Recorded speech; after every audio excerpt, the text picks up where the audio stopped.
pada hampir mendekati 1 abad. Tahun depan itu sudah 1 abad berdasarkan hitungan Masehi. Tapi kalau hitungan Hijriah kita sudah melebihi 1 abad. Persis tanggal 1 Safar tahun 1342 Hijriah. Sementara kita sekarang sudah bulan Dzulhijjah 1443. Jadi sudah 1 tahun lebih, barangkali lebihnya dari 1 abad kalau mengikuti bulan Hijriah.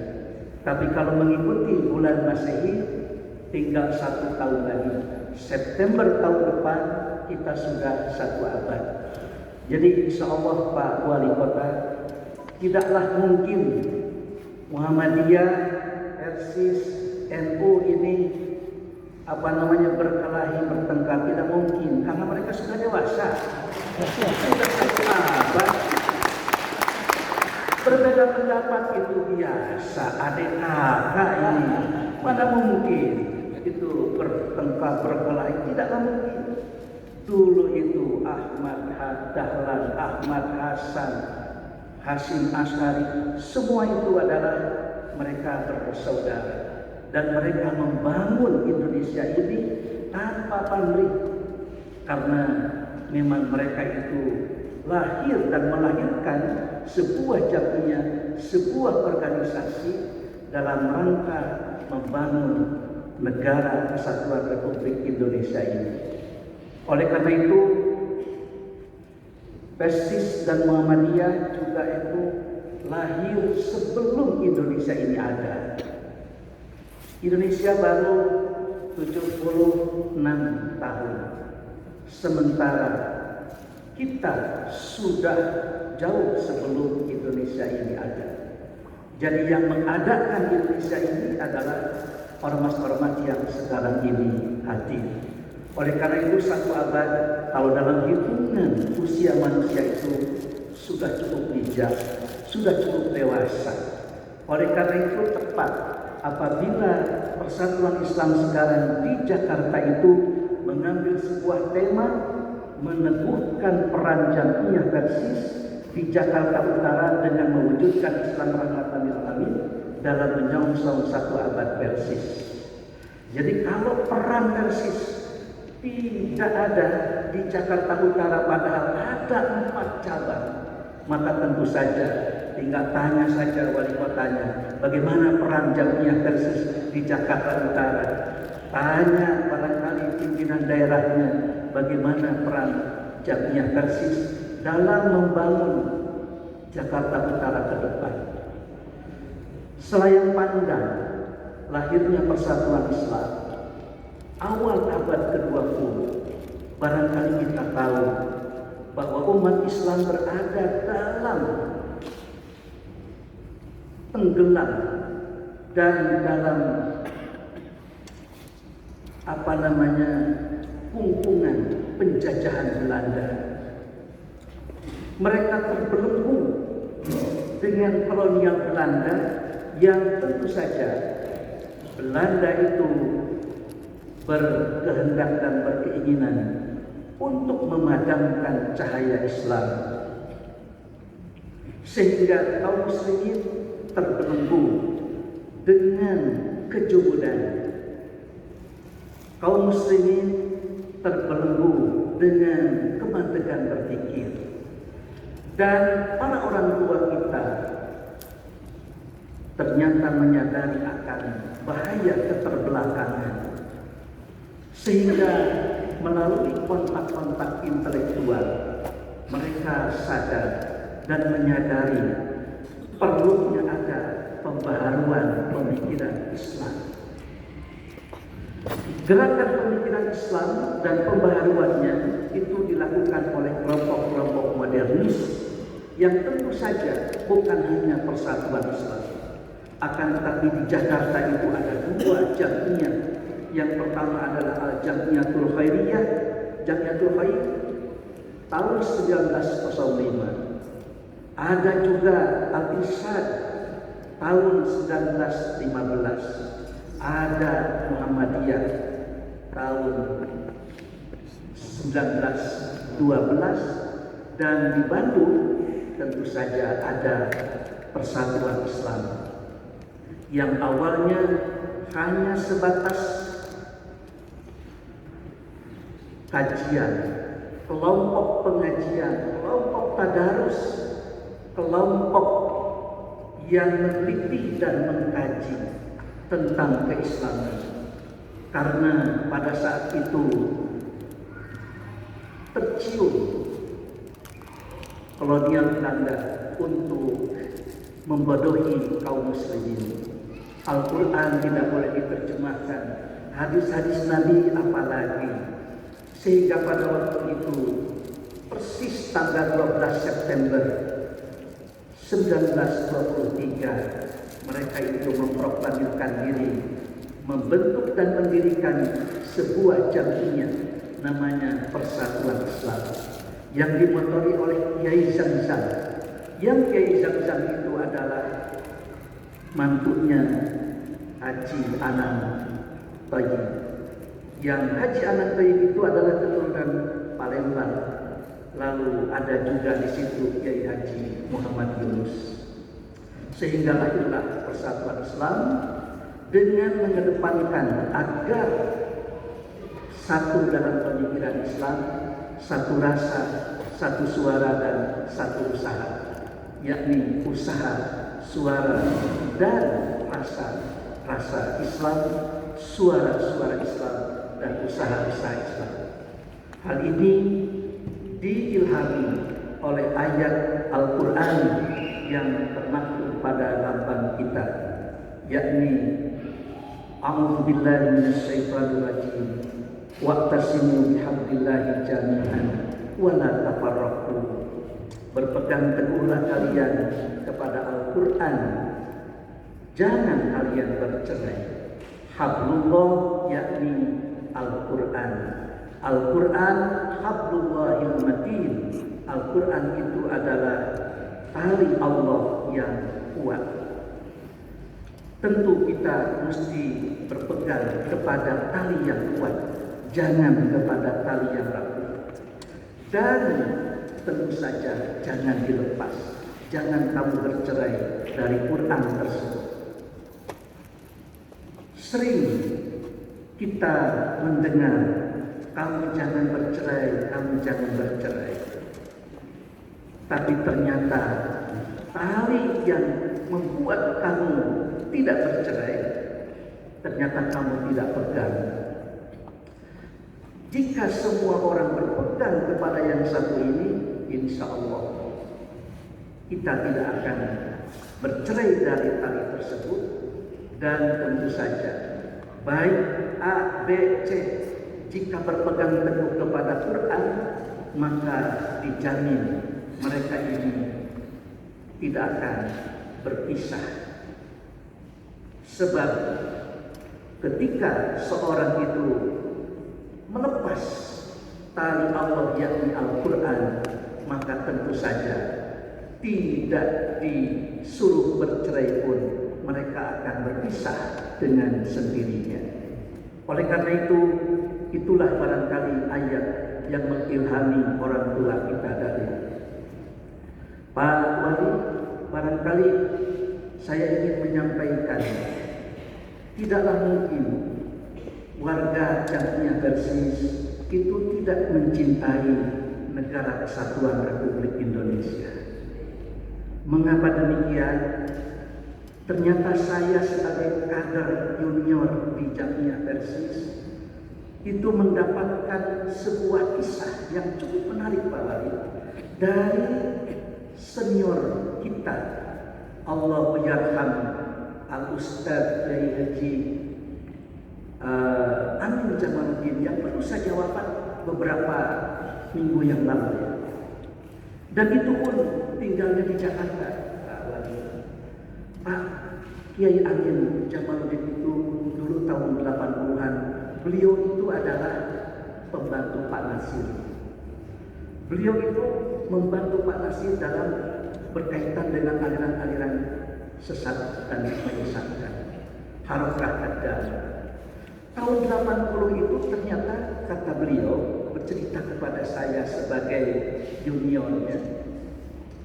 Beliau menyampaikan, saya dulu tahun 50, jadi ini ketemunya tahun 80-an. Pak Nasir bercerita kepada Pak Amin Jamaluddin. Pak Nasir bercerita, tahun 50-an itu saya dulu, kata Pak Nasir, kedatangan Bung Karno. Dan pada waktu itu Bung Karno menyatakan, Nasir, saya serahkan Indonesia kepadamu. Karena Indonesia sekarang sudah tidak ada lagi.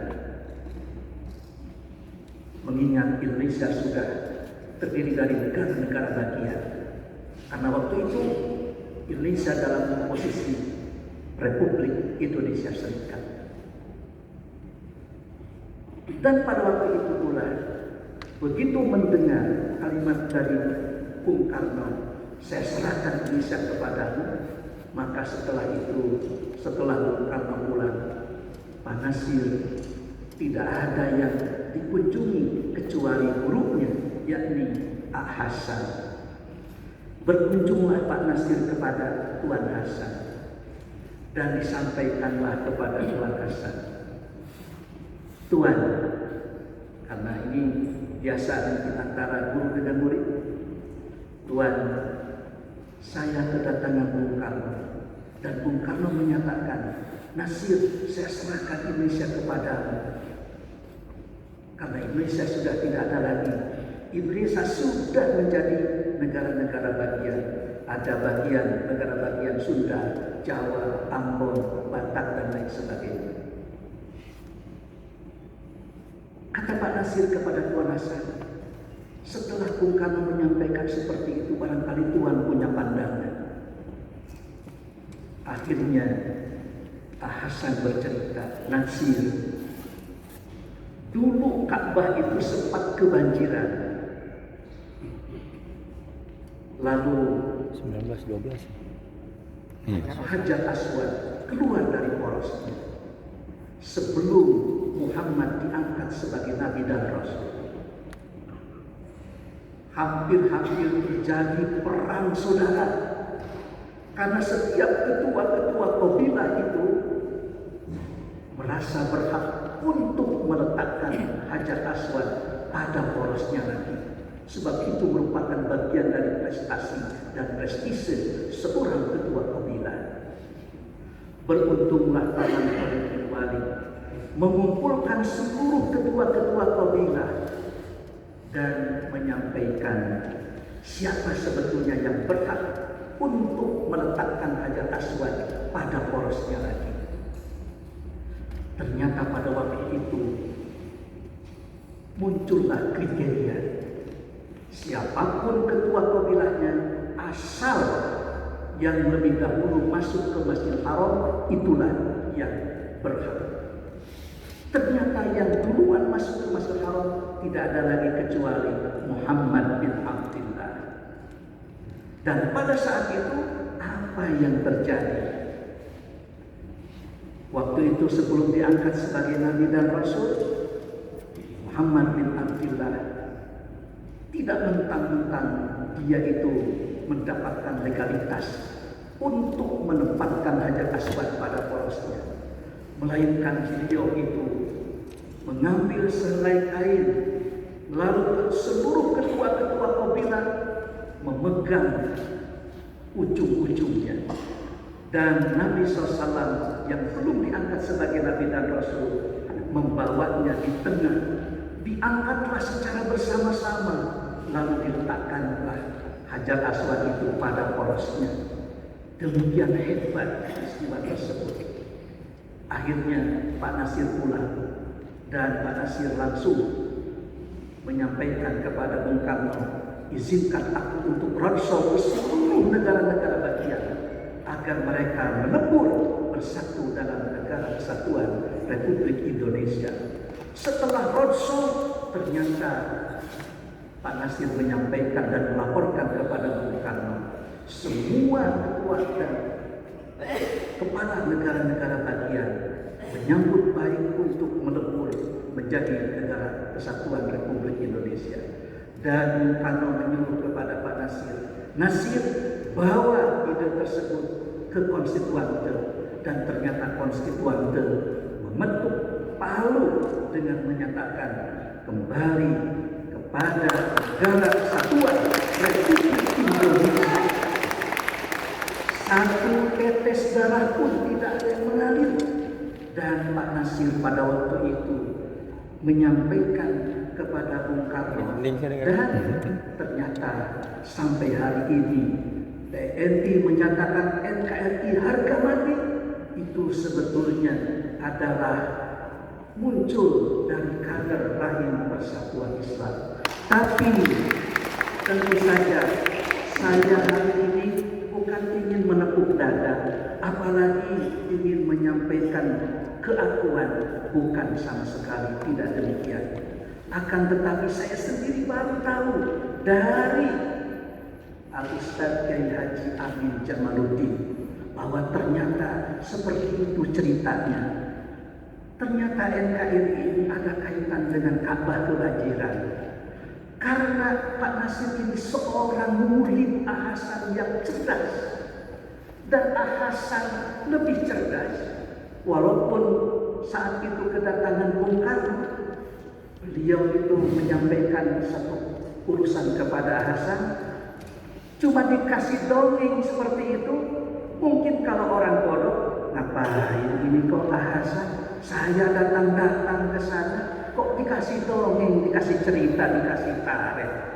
Tapi karena beliau itu cerdas, dari tarik yang sangat singkat itu justru melahirkan pandangan yang jauh lebih ke depan, sehingga sekarang ini kita nikmati sebagai sebuah anugerah yang luar biasa, yakni negara kesatuan Republik Indonesia. Oleh karena itu, jangankan di Jakarta Utara, alhamdulillah warga Persatuan Islam ada di pulau terluar, yakni di Pulau Sebatik yang berbatasan dengan Malaysia. Kepunyaan Indonesia 187 km persegi dan punya Malaysia 147 km persegi. Kita berdampingan di situ, dan kita sudah punya pesantren, yakni pesantren Persatuan Islam Internasional, karena santrinya bukan hanya orang Indonesia tapi juga orang Malaysia. Gubernur Sumatera Utara mengatakan sekarang Pulau Sebatik ini menjadi pulau santri karena ada pesantren Persis yang ada di perbatasan yang bisa memelihara, menjaga, merawat persaudaraan antara Malaysia dengan Indonesia. Bahkan di situ ada rumah yang terpanjang seluruh dunia, di mana kalau menerima tamu itu ke Indonesia, tapi kalau pengen makan ke dapur itu ke Malaysia. Di situ rumah yang paling panjang. Cuma barangkali karena minimnya pasokan barang dari Indonesia, maka di sana itu lebih banyak barang-barang dari Malaysia. Garuda di dadaku, tapi di sakunya dingin juga Pak di sana. Inilah barangkali tantangan bagi kita. Insya Allah kalau ada Persis di sana, mudah-mudahan terjaga dan terpelihara negara kesatuan Republik Indonesia ini. Maka dengan demikian Pak, insya Allah barangkali sebagaimana tadi diutarakan bahwa Muhammadiyah memang biasa kita menyebut itu Persis, Pak. Karena seringkali di kita juga kalau singkatan-singkatan itu mestinya kan Menteri Sekretaris Negara, mestinya Mensesnek. Tapi karena apa ya, mungkin kurang enak, jadi Mensesnek, Pak. Jadi seperti itu. Makanya kok tiba-tiba semua orang Persis jadi orang Batak semua. Padahal memang seperti itulah. Persis, Persebaya dan lain sebagainya. Mungkin seperti itulah lidah yang sudah terbiasa. Ada sebuah ungkapan Walatil masyhur aula min sahihil mahjur. Yang salah tapi sudah termasyhur itu lebih baik ketimbang yang benar tapi kurang sohor gitu. Tapi tentu saja saya setuju ketika Muhammadiyah persis NU, itu bagus sekali.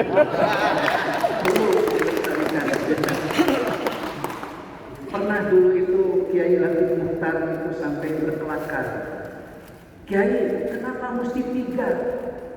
NU versus Muhammadiyah, kenapa mesti 3? Sudah saja 2, yakni Muhammadiyah dengan NU. Kenapa mesti ada versi? Kata Kiai Latif Mukhtar waktu itu, kenapa mesti 2? 1 saja. Dan kalau 1 pasti persatuan Islam, katanya. Ya, itu hanya kelakar. Memang kami sekarang generasi yang masuk ke dalam generasi disrupsi, Pak. Kita menyadari bahwa dunia ini berubahnya luar biasa. Ada 3 yang mempengaruhi kita. Yang pertama adalah disrupsi climate change, yakni perubahan iklim. Yang kedua adalah perubahan karena pandemi.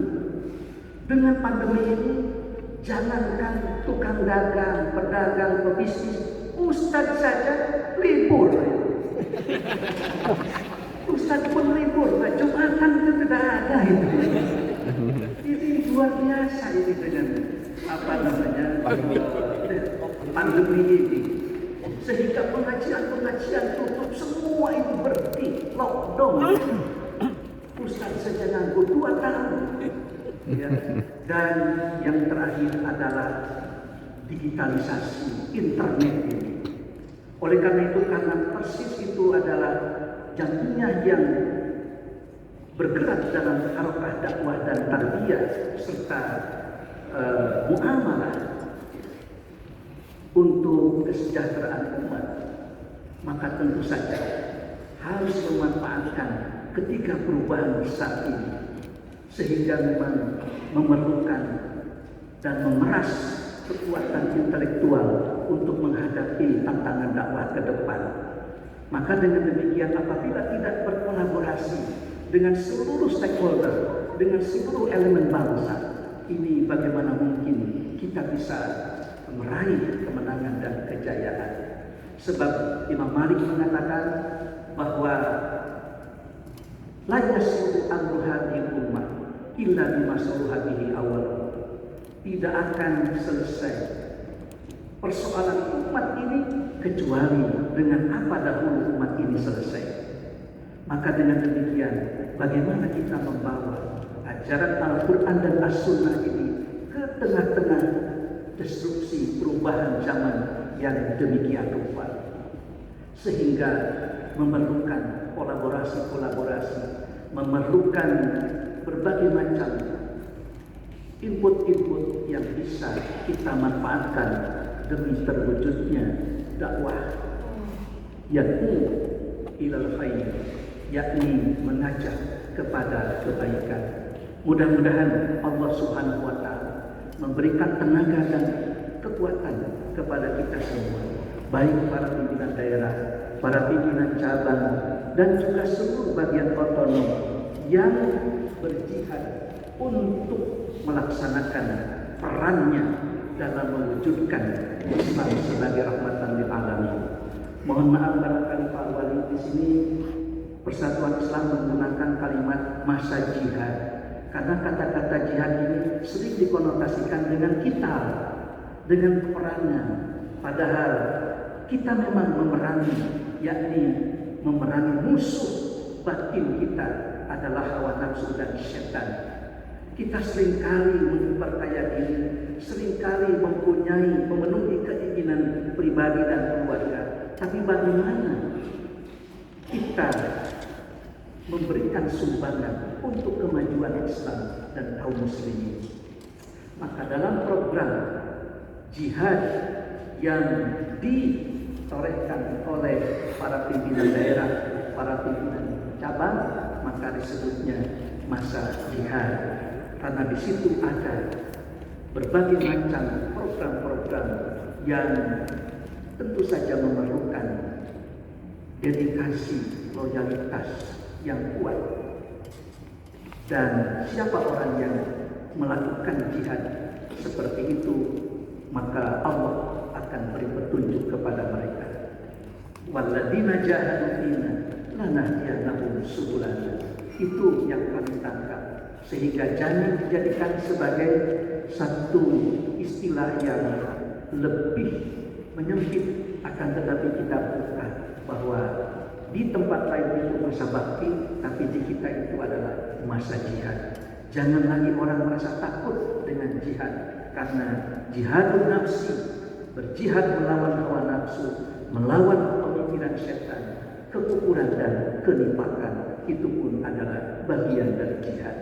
Barangkali itulah yang bisa saya sampaikan kepada kita semua, dan ahlan wa sahlan biwasiyati Rasulullah sallallahu alaihi wasallam kepada PC Koja, PC Tanjung Priuk, PC Pademangan, juga PC Cilincing untuk melaksanakan jihadnya dalam rangka membangun Islam sebagai rahmatan lil alamin di kota Jakarta Utara tersebut. Insya Allah dengan kehadiran Jamiah Persatuan Islam kota Jakarta Utara lebih religius, lebih Islami, bahkan sekarang itu muncul ada angkutan kota yang notabene katanya laki perempuan dibedakan dikarenakan ada pelecehan seksual. Dulu juga di Jakarta Utara itu ada yang terkenal sampai se-Asia Tenggara, yaitu Kamar Tunggang ya dulu. Tapi alhamdulillah pelan-pelan Jakarta Utara sebagaimana yang dikemukakan oleh Pak Wali. Demikianlah, mohon maaf apabila ada kalimat yang tidak berkenan, serta mudah-mudahan kehadiran kita ini betul-betul mendapatkan keberkahan tersendiri, baik untuk Pak Wali Kota dengan jajarannya, dan tentu saja wabil khusus bagi kita semua pimpinan Persatuan Islam, juga seluruh ormas-ormas Islam yang akan berkolaborasi dalam rangka mewujudkan rahmatan lil alamin. Rabbana hab lana min azwajina wa dhurriyyatina qurrata a'yun waj'alna lil muttaqina imama. Rabbana atina fid dunya hasanah wa fil akhirati hasanah wa qina adzabannar. Aqulu qawli hadza wa astaghfirullah li wa lakum wal 'afwu minkum. Wassalamu alaikum warahmatullahi wabarakatuh.